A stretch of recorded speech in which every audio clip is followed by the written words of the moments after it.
In the fall of 2021, 42-year-old hunter Jake Miller walked deep into the Rocky Mountains and never came back. Search teams searched for weeks, no tracks, no torn clothing, no blood, nothing. It was like he'd been erased from the earth. For 2 years, his family had no answers, only fear. Then, one freezing October morning, a lone hiker sat under a massive, twisted oak miles from any trail. He noticed something strange in the roots. At first, he thought it was just an old boot sticking out of the dirt, but when he pulled at it, he realized it was still attached to something. What he found made him scream so loud it echoed through the forest, and it would set off one of the most disturbing murder investigations the Rockies had ever seen. By the end of this video, you'll know what was hidden under that tree, but you might wish you didn't. Before we start, make sure to like and subscribe so you don't miss the next true crime story. And tell me in the comments, where in the world are you watching from? It was still dark when Jake Miller rolled out of bed. He moved quietly so he wouldn't wake his wife, Sarah. In the kitchen, he grabbed a thermos of coffee, slung his pack over his shoulder, and set his rifle by the door. "Be back by tonight," he whispered to Sarah, kissing her on the forehead. She mumbled, "Be safe," and rolled back under the covers. Jake was no rookie. He hunted the Rockies for years and knew the trails like the back of his hand. Friends said he could track an elk for miles and never get lost. He wasn't reckless, he was careful, confident, and strong. That morning, October 14, 2021, he was heading out for a solo elk hunt. The weather was clear. The air was cold, perfect for hunting. At 5:20 a.m., he climbed into his pickup truck and drove toward the mountains. It was still pitch black when he reached the trailhead. He parked, strapped on his pack, and loaded his rifle. No one saw him again. When Jake didn't come home that night, Sarah wasn't too worried at first. Sometimes hunts went longer than planned, but by midnight she was packing. She called his phone, no answer. She texted him, nothing. By dawn the next day, panic set in. Sarah called the sheriff's office. "My husband went hunting yesterday and never came back," she said, her voice shaking.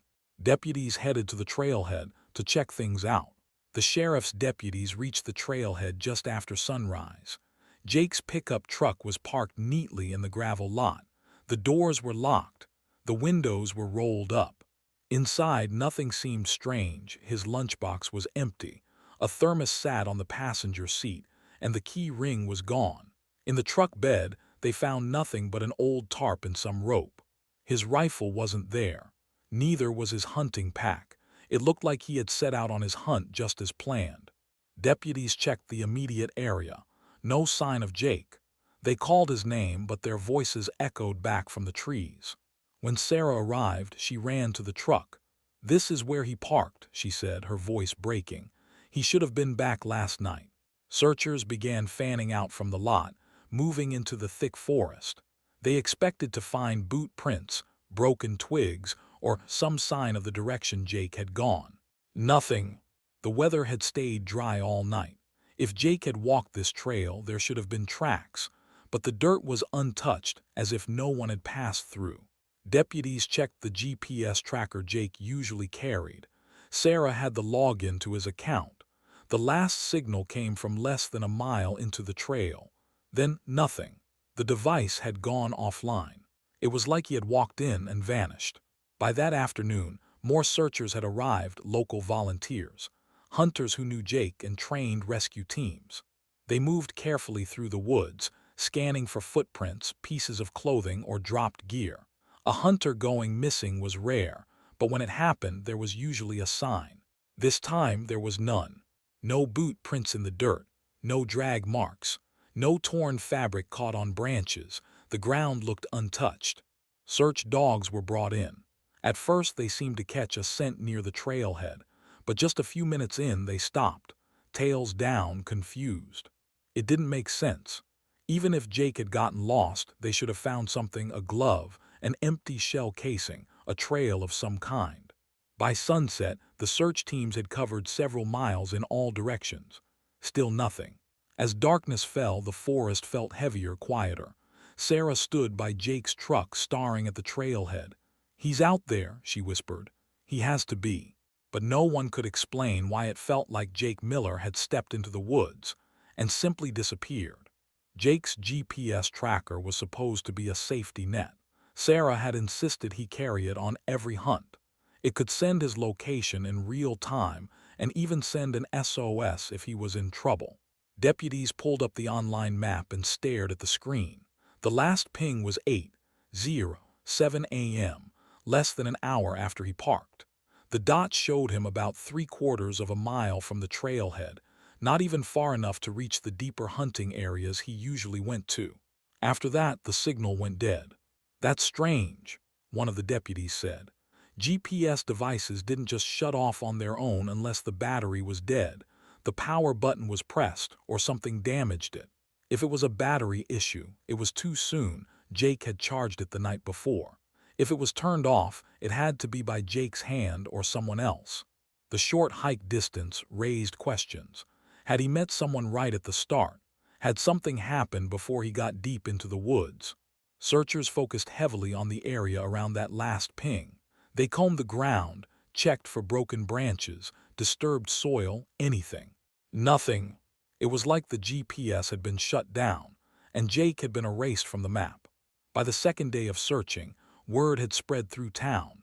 The grocery store, the diner, and the gas station all buzzed with theories. Some said Jake had been attacked by a bear or mountain lion. "It's hunting season, predators are moving around," one man told the local paper. Others thought it was an accident. Maybe he fell, hit his head, and was lying somewhere the search teams hadn't reached yet. But a few voices hinted at something darker. Jake had been in arguments with other hunters before. He'd called out people who broke the rules, and small towns remember grudges. Could be someone wanted him gone. A woman whispered to her friend at the post office. The sheriff's office refused to comment on foul play. Officially, they said they were exploring all possibilities, but the silence only fed the rumors. By the end of the week, the missing hunter wasn't just a news story. He was the center of a mystery. Everyone in town had a theory, and not one of them could explain why there wasn't a single trace of Jake Miller. By the fourth day, the sheriff's office held a short press conference. They called Jake Miller's disappearance an active missing person investigation. They reminded reporters that hunters sometimes got turned around in the mountains, especially in October when the weather could shift fast.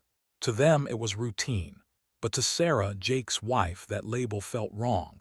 Jake didn't get lost. He knew those mountains like his own backyard. He had survival training. He carried extra food, water, and a GPS. He always left detailed notes about his route. "This isn't him wandering off," Sarah told a local TV crew.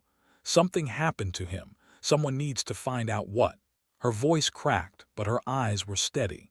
She begged the public to keep looking, even as officials carefully avoided using the word foul play. Her frustration grew when she heard the sheriff's office was scaling back helicopter sweeps after only a few days.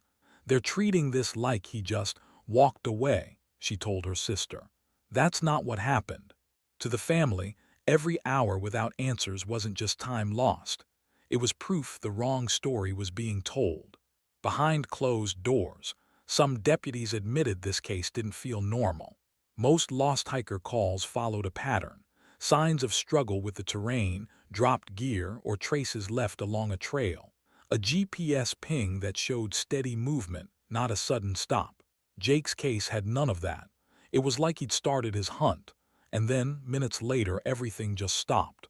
One deputy compared it to hitting a wall in the data. Another said it was almost like someone had hit pause on the day. They didn't say this to reporters. The sheriff didn't want the public stirred up without proof. But in the break room, over coffee, they quietly admitted they had no idea what they were dealing with. It wasn't just that Jake was missing. It was the way he was missing, the kind of gap that made experienced officers uneasy. Within days, the trailhead where Jake's truck was found looked like a command center. White tents went up, maps covered folding tables, radios buzzed constantly. Hundreds of people showed up, locals who knew the trails, volunteer hikers, and police from nearby towns. Some wore bright orange hunting vests. Others carried walking sticks and backpacks. Everyone had the same goal: bring Jake home alive. Search teams split into groups. Some moved up the ridges. Others crossed streams and pushed through thick brush. The terrain was brutal: steep climbs, loose rocks, and sudden drop-offs hidden by grass. But no one complained. Every few hours, teams checked in. Nothing here. No sign along this path. We covered the creek bed, it's clear. At night, they set up lights and kept going. Even in the dark, people combed the area with flashlights and headlamps. Sarah stood near the base camp every day, watching teams leave and return. She thanked each person who came back, even if they had no news. Her hope was clear: if so many people were looking, they had to find him.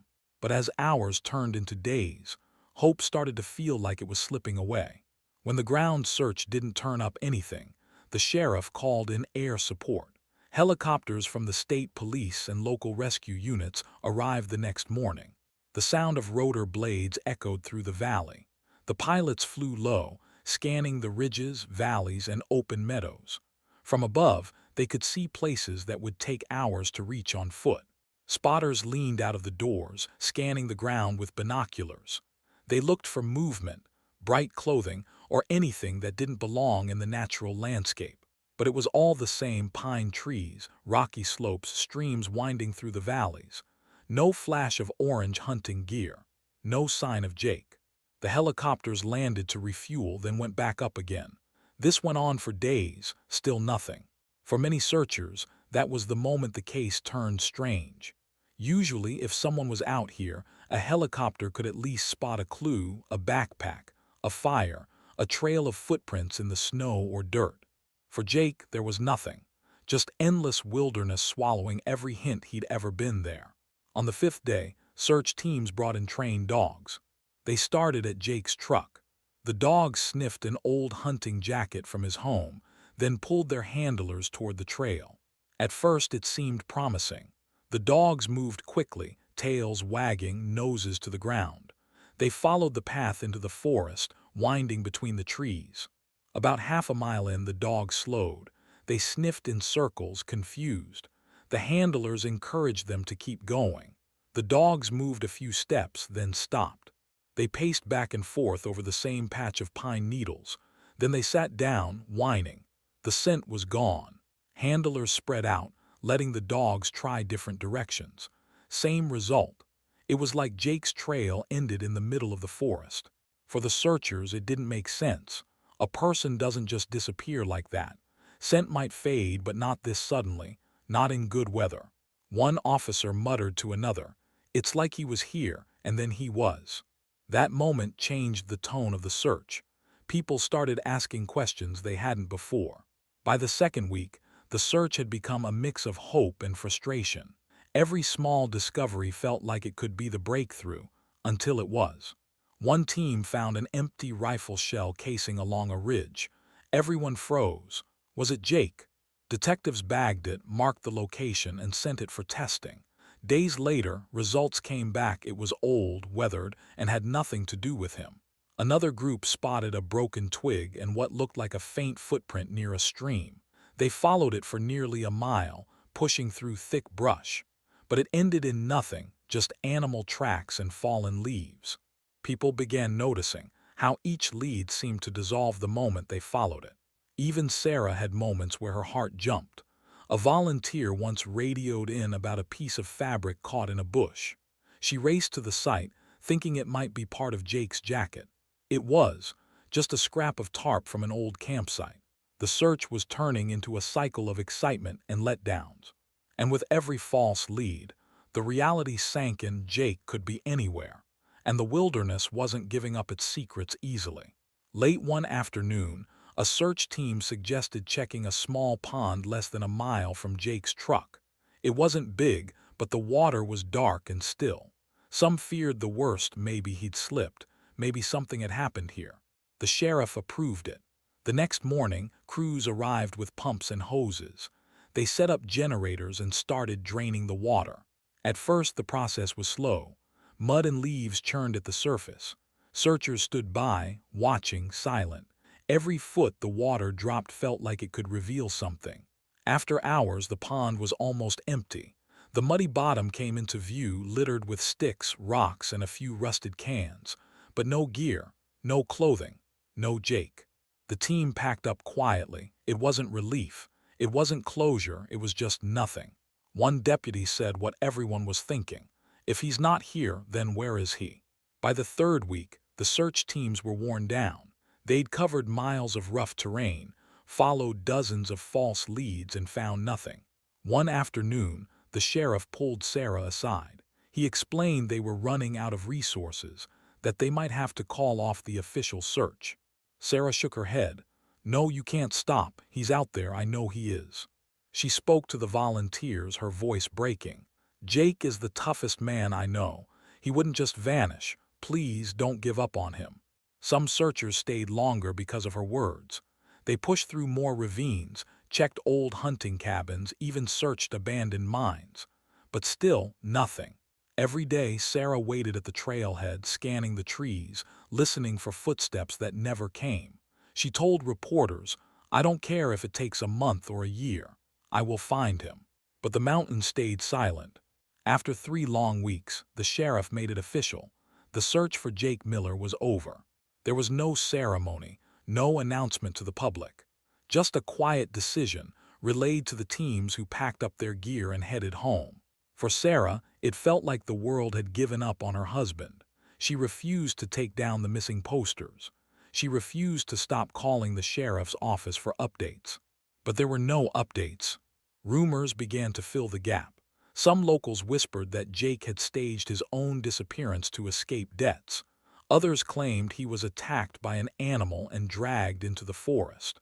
A few believed something far darker had happened, that someone had wanted him gone. Months turned into years. No new evidence surfaced. No one came forward. For 2 years, Jake's disappearance remained an open wound in the community, a question that no one could answer. In October 2023, 21-year-old Matt Collins set out on what was supposed to be a simple day hike in the Rockies. He wasn't following a marked trail. Matt liked to explore, and that often meant wandering into places most people never saw. The air was thin, the terrain steep. Matt climbed over loose rock, crossed small streams, and pushed through thick brush. After hours of hiking, he realized he was miles from the nearest trailhead, and even farther from the areas most hikers visited. He checked his map. There was nothing marked here. No campsites, no ranger stations, no signs of people, just endless forest, ridges, and shadows. Matt kept going, curious about what he might find. But the deeper he went, the more it felt like this part of the Rockies belonged to no one. The silence was heavy, broken only by his own footsteps. Eventually, exhaustion set in. His legs ached. His water was running low. Matt decided he'd head back soon, but first he wanted to take a short break. He looked around for a place to sit, scanning the uneven ground. That's when he spotted something strange in the distance. Through the dense pine trees, Matt saw a massive shape rising from the forest floor. As he got closer, he realized it was a tree, but not like the others around it. This one was an oak.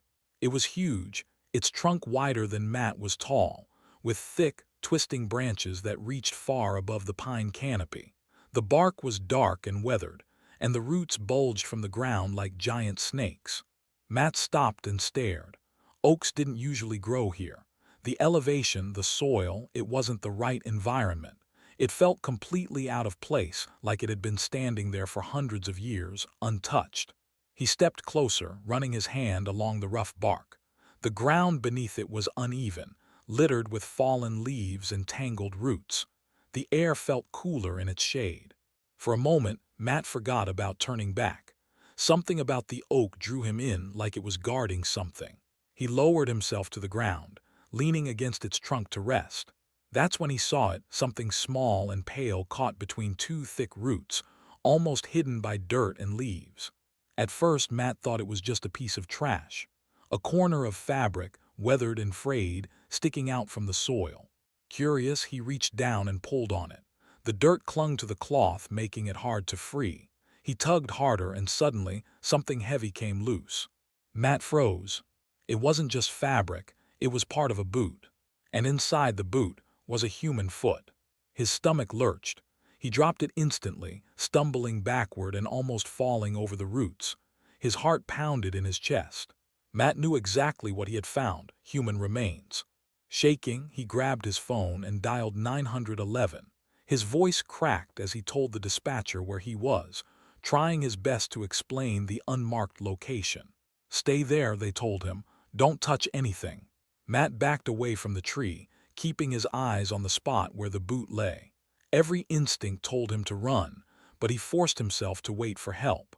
Within hours, search teams arrived. They taped off the area, dug carefully around the roots, and found more than Matt could have imagined. Matt crouched closer, brushing away loose dirt with his fingers. The fabric felt rough, like canvas, and it was stiff from years of weather. As he pulled, more of it came free, revealing the edge of a boot. It looked old. The leather was cracked, the laces frayed and half gone. But what made Matt's stomach twist was what was inside. The boot wasn't empty. Through a gap near the ankle, he saw something pale. At first, he thought it might be a bone, and then it hit him. It was a human foot. Matt's hands froze mid-motion. His mind struggled to make sense of it. This wasn't just lost gear. Someone had died here. He looked around the oak's massive roots. The ground seemed disturbed, like it had been dug up before and filled back in. A layer of leaves and pine needles covered the soil, almost like someone wanted it hidden. Matt felt the air shift around him, colder, heavier. The forest seemed too quiet now. Whatever this was, it wasn't an accident. Matt's breath came fast and shallow. He dropped the boot like it burned him, stumbling backward over a root. His legs felt weak, but adrenaline pushed him to grab his phone. His hands shook so badly he nearly dropped it. He fumbled with the screen, pressing the numbers with clumsy fingers. When the 911 operator answered, his voice cracked. I found something. Human remains. I'm in the forest. I don't even know exactly where." They told him to slow down, to give any landmarks he could. Matt explained about the giant oak, the unmarked ridge, and how far he'd wandered from the trailhead. "Don't touch anything. Stay put.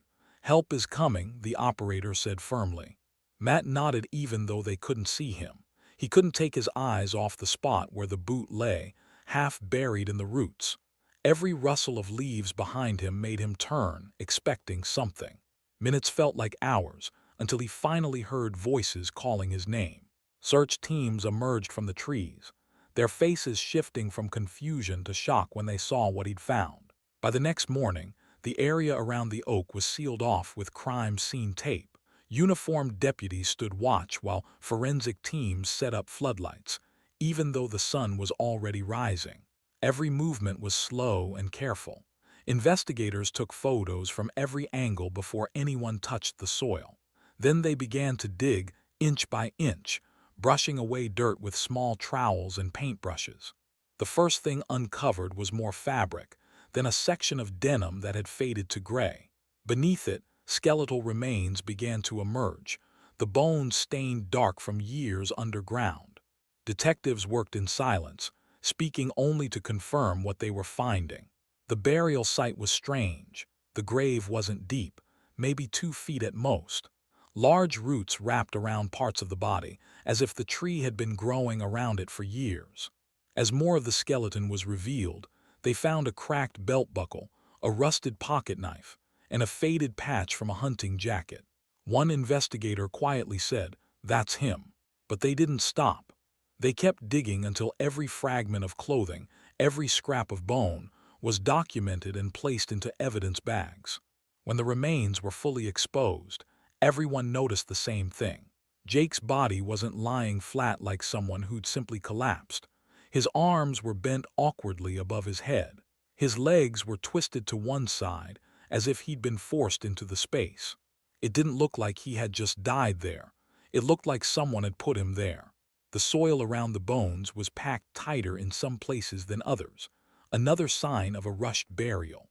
And then came the detail no one could ignore: the skull. It had a deep fracture running across the back, the kind you'd expect from a heavy, direct blow. Whatever happened here, it wasn't an accident. Detectives exchanged quick, grim looks. The search for a missing hunter had just become a homicide investigation. The question now wasn't where Jake had gone. It was who had put him under that tree and why. Investigators didn't just dig. They studied the soil like it was a crime scene itself, because it was. Every layer was examined before being removed. Lumps of compacted dirt were set aside, sifted for fibers or tiny fragments. A gloved hand lifted a small, rusted zipper pull from the dirt. Another pulled out a bent button, still clinging to a shred of fabric. They marked each find with small yellow flags. The base of the oak tree soon looked like it was surrounded by a miniature city of evidence markers.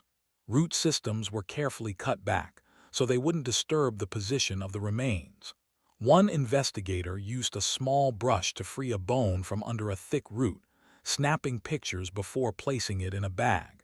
It was painstaking work, but they couldn't risk missing anything. A single overlooked detail could be the key to understanding what happened to Jake. By mid-afternoon, they had collected dozens of items, clothing scraps, personal effects, and bones. But even with all the care they took, the scene was telling them something they didn't expect. The way Jake was buried, it didn't match a careful or planned burial. Once the last of the soil was removed, detectives stepped back to look at the grave as a whole. It wasn't deep, just 2 feet in some places, barely covering the remains. The outline of the grave was uneven, as if whoever dug it had stopped and started, moving around the body instead of clearing one smooth space. Roots had grown into the gaps over time, but even without them, the grave looked sloppy. An experienced killer might have buried Jake deeper, farther from a noticeable tree. This felt rushed, maybe done at night, or under pressure to get away fast. One investigator noted that the soil near the head was looser than the rest. Another pointed out that the grave sloped sharply on one side, like the digger had hit a root and decided not to bother cutting through it. The conclusion was obvious. Whoever did this wanted Jake hidden, but didn't have the time or tools to do it properly. That meant one thing: they hadn't planned the murder. Something happened suddenly and they panicked. As the items from the grave were cataloged, one thing stood out immediately. Jake's rifle, the one he always carried when hunting, wasn't there. His jacket, his knife, even small personal items had been buried with him, but not the gun. For hunters, their rifle is almost like part of them. Jake wouldn't have gone anywhere without it. Detectives considered a few possibilities. Maybe the killer took it to make the scene look like a robbery. Maybe it had been lost somewhere else during the struggle. Or maybe it was the murder weapon. If the rifle was used to strike Jake, the killer could have kept it or gotten rid of it somewhere far from the grave. Either way, the missing gun added a new layer of mystery. Without it, they couldn't be sure exactly how Jake died, only that it wasn't an accident. The search for that rifle was about to become a top priority. When the search team first pulled the backpack from the dirt, it looked like it had been crushed under years of weight. The straps were torn, and the fabric had faded from black to a dull gray. Inside, they expected to find Jake's hunting gear, maybe a first aid kit, water bottle, or extra ammo. But when they unzipped it, there was almost nothing. No maps, no food, no tools. The only thing inside was a half-empty, crushed pack of cigarettes. Jake wasn't a heavy smoker, but he'd take a few with him on long trips. That tiny detail told investigators something strange. This wasn't the pack he left with. Sarah, Jake's wife, said she remembered him taking a new pack the morning he left. This one was old and crumpled, like it had been sitting there for weeks or months before being buried. It didn't make sense. Why leave a worthless pack of cigarettes but take everything else? Detectives considered whether the killer had dumped everything from Jake's pack and replaced it with trash. Or maybe Jake had been forced to drop his gear long before he died. Either way, the missing items deepened the mystery. At the coroner's office, Jake's remains were laid out carefully for examination. Bones were cleaned, measured, and photographed. When the skull was placed on the table, the lead forensic examiner froze. A large, jagged fracture ran across the left side. This wasn't a small crack or a weather-related break. This was a clear, violent impact, the kind caused by a heavy object striking the head with force. The angle of the fracture ruled out a fall. Jake hadn't tripped on a rock or slammed into a tree. Someone had swung something hard and hit him. The injury would have been fatal almost instantly. That meant there was no long chase, no desperate search for water before he died. It was quick and it was deliberate. Detectives now had proof. Jake Miller was murdered. The missing rifle suddenly seemed even more important. If it had been used to strike him, it could still hold traces of blood or hair if it hadn't been destroyed. This single fracture turned a missing person mystery into a full homicide investigation. While investigators documented the site under the oak, they collected soil samples from around and beneath Jake's body. At the lab, analysts noticed something unusual. The soil layers didn't match the way they should if the body had been buried once and left alone. The dirt directly above Jake's remains was loose and mixed, as if it had been dug up and replaced. Beneath that, the deeper layer had compacted over time, showing signs of long-term burial. Tests confirmed it. The grave had been disturbed months after Jake's death. The evidence suggested a chilling possibility. Someone had come back. Investigators theorized that Jake's body was first buried somewhere else, then later moved and reburied under the oak. Why? Maybe the killer feared the first spot would be discovered, or maybe animals had uncovered the body, forcing them to hide it again. Either way, it meant the killer was still thinking about the crime months later and willing to risk returning to the scene. It also meant they knew the forest well enough to choose a place no search team would have stumbled across on their own. When Jake's remains were examined, his wallet was found in one of his pockets. Inside were his ID, a few credit cards, and about $60 in cash. Nothing had been taken, but there was one thing missing: his wedding ring. Sarah confirmed that Jake never took it off, not even when hunting or fishing. It was a plain silver band, worn smooth from years of use. If the killer had been after money or valuables, why leave the cash but take the ring? Investigators considered whether the ring had been lost naturally, maybe during the struggle. But a search of the burial site and surrounding ground turned up nothing. The fact that the killer moved the body months later made this detail even stranger. If they still had the ring, did they keep it as a trophy? Or was it sold or pawned somewhere far away? For Jake's family, the missing ring wasn't just a clue, it was personal. Sarah told reporters, "That ring was part of him. Whoever took it knows exactly what they did." Detectives kept going over Jake's life, searching for someone who might have wanted to hurt him. One name kept coming up: Tom Radford. Tom was a local hunter with a reputation for being aggressive about his spots in the Rockies. He and Jake had crossed paths many times over the years, and it rarely ended well. Locals told police that Tom saw Jake as competition, especially during elk season.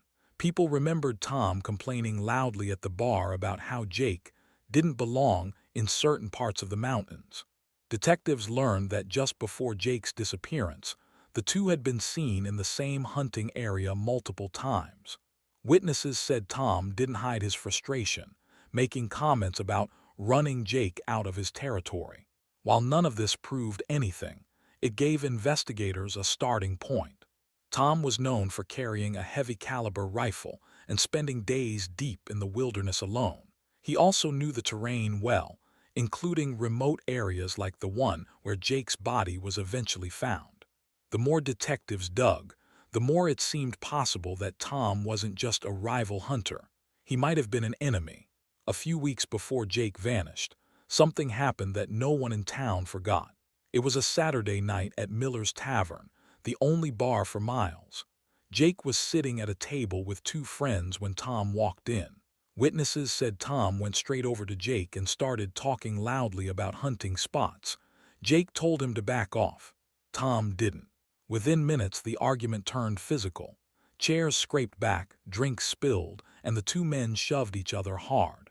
The bartender yelled for them to stop, but Tom threw a punch. Jake hit back. Several people stepped in, pulling them apart, but the shouting didn't stop. Tom pointed a finger at Jake and said, "You're gonna regret this." That line stuck in everyone's mind. Police took statements after the fight, but no charges were filed. Both men walked away angry. For detectives looking into Jake's disappearance, this wasn't just a bar fight. It was a sign of deep hostility. And now, with Jake dead, Tom's threat sounded far more serious. When police questioned Tom about Jake's disappearance, he claimed he was nowhere near the area. Tom said he'd been hunting miles to the south, in a completely different part of the Rockies. He told detectives he had spent 3 days there alone, camping and tracking elk. But when investigators asked for proof, Tom had little to give. No GPS data, no cell signal records, just his word. Tom mentioned seeing another hunter in the area, someone who could vouch for him, but he couldn't give a name. Detectives noted that Tom's story had small changes each time he told it. First, he said he left on Friday night. Then, in another interview, he said Saturday morning. The distance between Tom's claimed location and where Jake vanished wasn't impossible to cover, especially for someone who knew the mountains well. Still, without hard evidence placing Tom at the scene, police couldn't make an arrest. Tom stuck to his alibi, but investigators kept his name at the top of their list. While digging into Jake's past, detectives uncovered something almost no one knew. Months before his disappearance, Jake had started working quietly with wildlife authorities. His job: help identify and catch hunters breaking the law in the Rockies. Jake had a good reputation as an experienced outdoorsman. That made him the perfect undercover ally. He could blend in, gain people's trust, and pass along details without anyone suspecting. According to official reports, Jake had tipped off authorities about illegal hunting in several areas, including spots that certain locals considered theirs. Some of these tips had led to heavy fines and seized rifles. That didn't make Jake popular. Detectives started wondering, if Jake was reporting poachers, could someone have found out? Could that have been why he was targeted? It also explained why he was in remote areas most hunters avoided. He wasn't just tracking animals, he might have been tracking people. This revelation opened a whole new path for the investigation. Jake's death might not have been about rivalry over hunting spots at all. It might have been revenge. Once Jake's secret cooperation with wildlife authorities became clear, detectives realized they had more than one suspect. They went back through every poaching case Jake had been linked to. The list included several locals who had been fined, lost their hunting licenses, or even faced court cases. These weren't just random names. Many were known to be hot-headed and territorial. A few had publicly complained about snitches ruining their livelihoods. One man had told a friend, "If I find out who's talking to the feds, they'll regret it." The problem for investigators was that these suspects also knew the mountains extremely well. Any one of them could have led Jake deep into the woods, attacked him, and hidden his body. But none of them would admit to even seeing Jake in the days before he vanished. Now, police weren't looking at just one potential killer.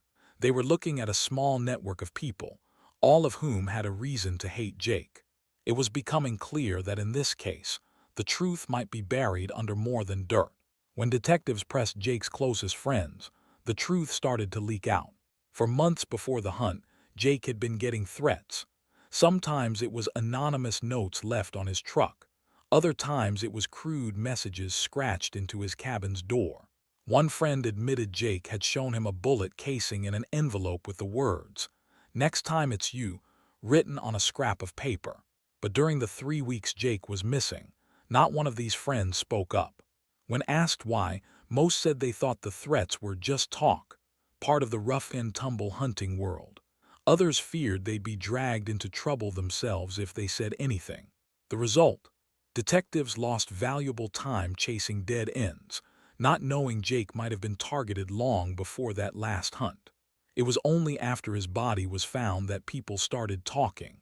But by then, whoever had sent those threats had a huge head start. By the time the investigation reached its second year, detectives had a long list of names. Tom Radford was still on it. So were 3 other hunters Jake had reported for poaching. Add to that a pair of locals with criminal records for assault, and even a former friend of Jake, who had lost a major hunting lease because of one of Jake's tips. The problem wasn't finding suspects, It was proving any of them had done it. No fingerprints, no DNA, no witnesses placing anyone near the burial site. The body's strange position, the missing rifle, the reburial months later, all pointed to a deliberate cover-up. But without hard evidence, detectives couldn't make an arrest. The case was still officially open, but everyone knew it was drifting toward cold. For Sarah, Jake's wife, that meant one thing. Whoever killed her husband was still out there and could be watching. In late spring, almost 3 years after Jake's disappearance, police arrested Eric Jensen. It had nothing to do with Jake. Eric was caught with illegal animal parts in his truck, proof he'd been poaching again. While being booked, Eric sat in the small interrogation room, calm at first. But as soon as detectives mentioned Jake's name, his demeanor changed. He leaned back, smirked, and said, "You still don't know, do you?" Detectives pushed. Eric said he didn't kill Jake, but he claimed to know exactly what happened. At first, they thought he was bluffing to get a deal. But then Eric gave details about the area where Jake's body was found, details that had never been made public. One detective asked how he knew. Eric's answer was chilling, "Because Tom told me." That one sentence shifted the entire case. Tom Radford, Jake's rival, had been a suspect before. Now a man with deep ties to the hunting community was saying Tom admitted to killing Jake. It wasn't proof, but after years of silence, it was the first real break. Detectives prepared to hear everything Eric claimed to know. Eric leaned forward, his voice low. He said it happened during a night of heavy drinking, about a year after Jake's body was found. Tom had been sitting at a back table in a dimly lit bar. Only a few other hunters were around. According to Eric, Tom started talking about people who don't mind their own business. Then, without naming Jake at first, he described a man who snitched to the game wardens and messed with the wrong crowd. Eventually, Tom leaned in and said, "You know what happened to him, right? I made sure he never walked out of those woods." Eric told detectives that Tom laughed afterward, but his eyes stayed cold. When asked why he didn't come forward sooner, Eric shrugged. "Tom's dangerous, and back then I didn't want to be next." Detectives now had a direct accusation, but it was coming from a criminal with his own record, someone a defense lawyer could easily attack. Still, the word stuck. If Eric was telling the truth, Jake's death had been no accident. Eric's story painted a grim picture. He claimed Tom had confronted Jake deep in the forest, away from other hunters. It started with shouting. Tom accused Jake of reporting him and others to wildlife authorities. Jake denied it at first, but Tom allegedly pushed harder, calling him a snitch and a traitor. Eric said Tom told him he was holding his rifle during the argument, using it to gesture while he spoke. The shouting turned into shoving. Jake, according to Tom's account, pushed back. That's when Tom swung the rifle not to shoot but to hit. The heavy stock connected with the side of Jake's head. He dropped instantly, unconscious. Tom allegedly told Eric he panicked, dragging Jake's body away from the main path. He covered him with debris at first, then returned later to bury him under the oak. Eric said Tom never mentioned why the body was moved months later. For detectives, it was the first time the events leading up to Jake's death had a clear narrative. But without physical evidence tying Tom to the scene, it was still just a story, one that would be hard to prove in court. Eric told detectives that, according to Tom, the first burial wasn't meant to last. After Jake collapsed in the forest, Tom panicked.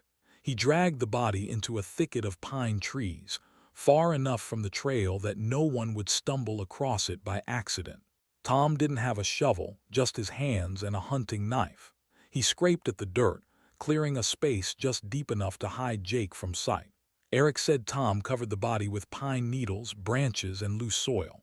It was quick, sloppy, and shallow. But Tom knew it wouldn't hold forever. Animals could dig it up. Hikers could notice the disturbed ground. According to Eric, months later, after winter snow had melted, Tom went back. By then, rumors about Jake's disappearance were spreading in town, and search efforts had stopped. Tom dug the body up, careful not to leave signs nearby. He said he wrapped what was left in an old tarp, then carried it deeper into the forest, toward a place he believed no one ever visited. That second burial would be the one police discovered years later. Eric's voice lowered when he described the final resting place. Tom had chosen an ancient oak tree, one that stood oddly alone in the middle of dense pine forest. Eric said Tom called it the marker. It was big enough, strange enough, that he could always find it again if he needed to. Tom dug under one side of the tree, where thick roots curved upward like a cage. It took hours to clear enough space. According to Eric, Tom slid Jake's remains into the hollow, tucking them between roots like they were part of the earth. Then he filled the space with soil, pressing it down until it looked undisturbed. Eric claimed Tom believed no one would ever find it. "You'd have to be crazy or lost to end up out there," Tom allegedly said.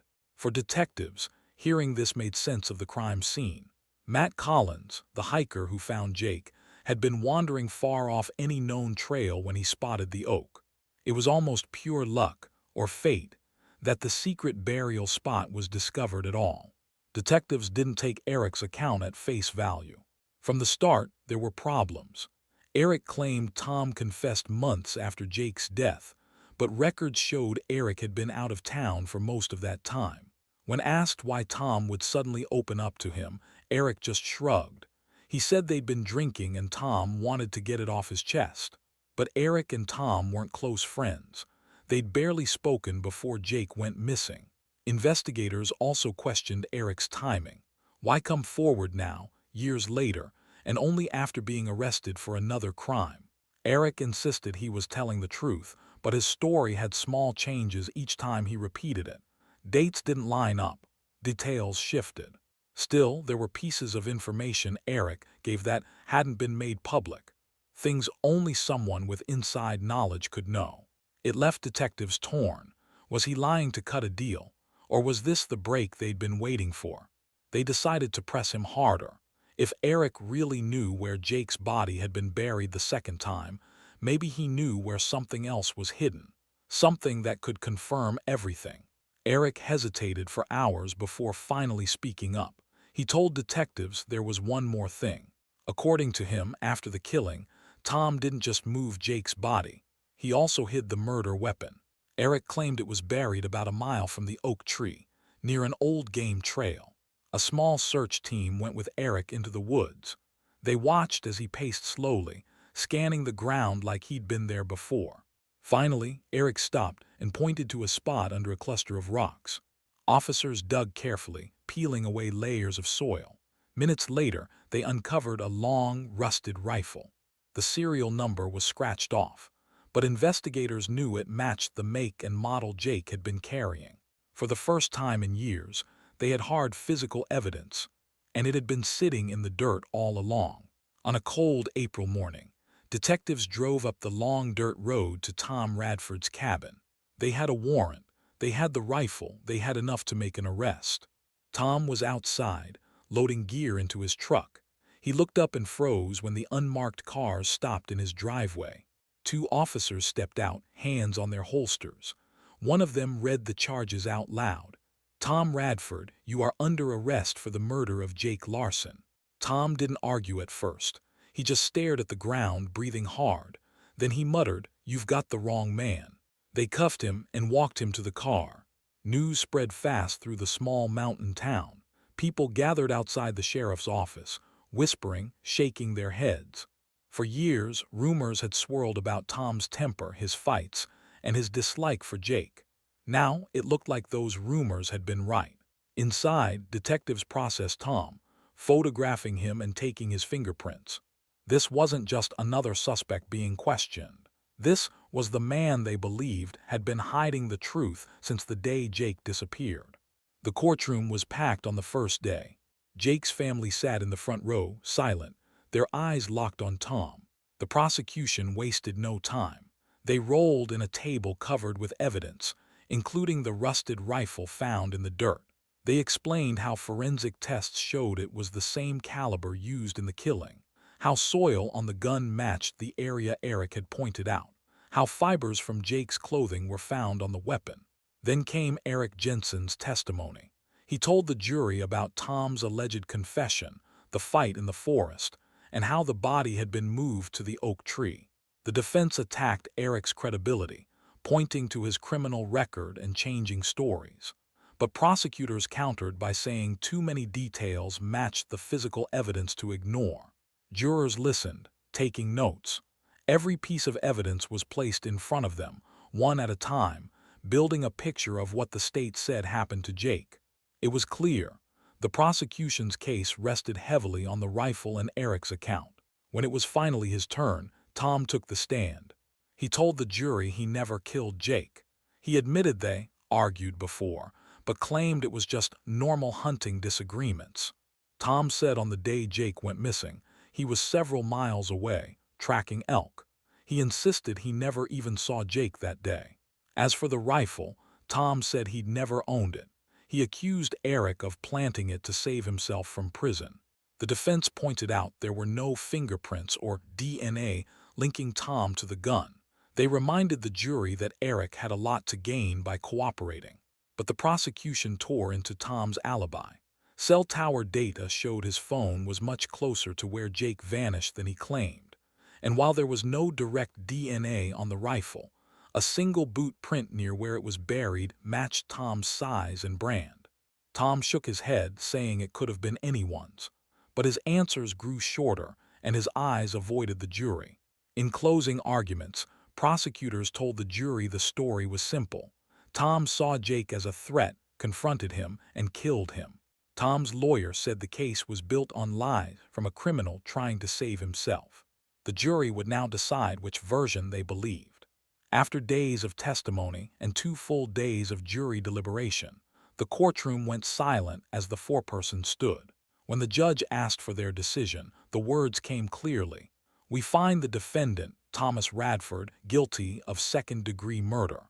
Jake's mother covered her mouth. His wife Sarah closed her eyes, tears falling silently. Tom's face stayed blank, but his shoulders dropped.